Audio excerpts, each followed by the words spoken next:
Qu'est-ce que vous pensez de cela? Est-ce que vous êtes de ceux-là qui pensent que en Guinée, nous ne connaissons pas vraiment notre histoire? Je ne suis pas le seul. D'ailleurs, je vous apprends que je suis le chargé du cours Histoire de Guinée, des origines à l'indépendance, ça fait 15 ans, au département d'histoire. À l'enseigner, je me rends compte que les jeunes qui viennent ignorent tout de la Guinée. Parce que chez nous, tout est politisé, alors que l'histoire est la crème d'une nation. C'est la sève d'un peuple. Quand on ignore son passé, on va bricoler son présent et l'avenir sera tripoté. Exactement. Donc, l'histoire de la Guinée est peu connue par la génération actuelle. C'est pourquoi d'ailleurs, je conseille à l'État, notamment les 3 ministères en charge de l'éducation, doivent instaurer une dose importante d'enseignement de l'histoire de la Guinée à tous les niveaux d'études. C'est bricolé. Surtout faire visiter ces endroits aux jeunes élèves. Ces endroits aux jeunes élèves. Dès au collège ou à l'école primaire. Faire visiter, c'est très important. Organiser des semaines touristiques, voire même des mois touristiques, scolaires dans les différents établissements. Et puis, la Guinée a été, ou le continent africain a été divisé après. Oui. Voilà, on parle de la conférence de Berlin. Oui, oui, oui. La Guinée a été longtemps sous la main des Français. Oui. Mais il y a eu une forte résistance en Guinée. Oui. Dans toutes les régions presque, il y a eu des résistances. Oui, oui. Est-ce qu'on peut parler en fait on nous raconte des récits, parfois c'est extraordinaire. Oui. Quand on dit que Samori Touré a été l'un des résistants les plus farouches, c'est dit légèrement, mais il a résisté 18 ans. Oui. 18 ans. Ce sont pas de simples récits. Oui. La Guinée donc a résisté face à la pénétration. Elle a non seulement résisté, c'est pourquoi avant de répondre à votre question, je conseille la réécriture de l'histoire de Guinée.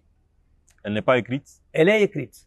L'essentiel de l'histoire de Guinée, elle a été écrite par les colons, les administrateurs coloniaux, les commandants blancs et les archives en font foi. L'arabe a été écrite en Guinée avant l'arrivée des Blancs. Oui. Il y en a qui disent caractère arabe. Okay. Emprunté par l'État, comment dirais-je, nos parents du Fouta. Exactement. Pour écrire leurs pensées. Mais je veux dire que l'histoire de la Guinée, l'essentiel est écrite par les administrateurs coloniaux.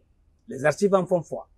Aujourd'hui, l'histoire de Guinée, il y a nécessité de la réécrire. Elle doit être débarrassée de toute connotation politique, ethnique, religieuse et régionaliste. Pour répondre à votre question,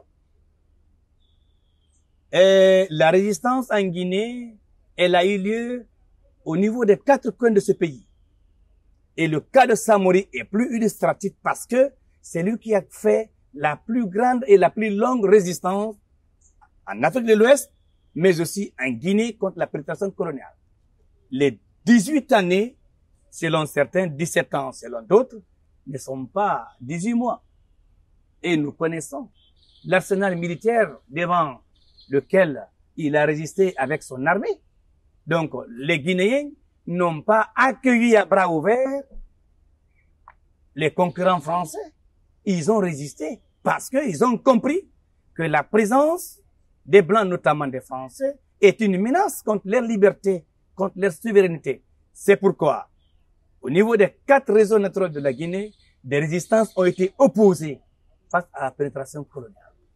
Voilà comment les Guinéens se sont battus jusqu'au dernier homme, mais malheureusement, ils ont été évincés par la puissance de l'arsenal militaire des concurrents. Dans le Fouta théocratique également, il y a eu des résistances. Il y a eu des résistants. Et le dernier plus grand résistant du Fouta, Almami Boukara Bari, il est tombé au front, arme à la main, pour dire non à l'installation coloniale.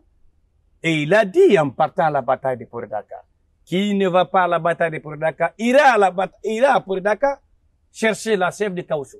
En bon poulard, Moyahali, Poredaka, Yahay Daka Pore. Il a lancé un adage.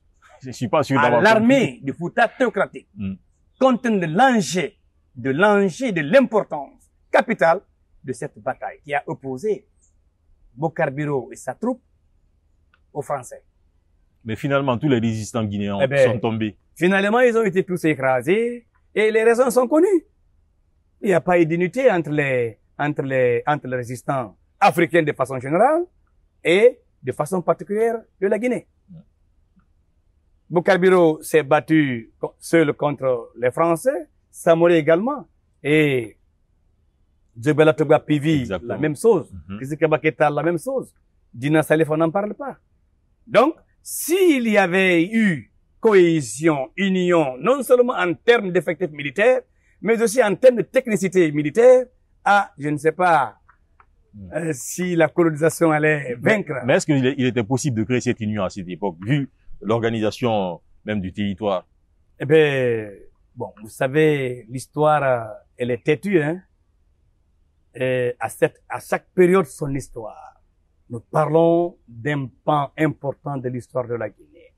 La période dont on parle était caractérisée par les royaumes. Et chaque royaume tenait mordicus à ses limites. Bien qu'il y a eu par endroits des relations diplomatiques, comme l'état de Samori et l'état de Fouta Tiokatik, il y avait une relation solide. Pour peu, à la bataille de Poredaka, le dernier sofa avec lequel Alman Bokar Biro est tombé était un sofa de Samori. Je défie n'importe qui me dira le contraire. Donc, en gros... Ça, c'est une preuve des relations diplomatiques sur le plan militaire entre Samori et l'état théocratique de Fouta Djallon. En gros, ils se sont tous battus pour un bien commun. Oui, un bien commun, mais de façon en rang dispersé. La Guinée. Voilà, la Guinée. En rang dispersé. Super. Mais, docteur, merci d'avoir répondu à nos questions. C'est à moi de vous remercier. C'était un plaisir de vous recevoir dans cette émission. Le plaisir est partagé. Merci à vous, téléspectateurs et téléspectatrices, d'avoir suivi cette émission ici en Guinée. On se retrouve très prochainement pour un autre numéro. À très bientôt.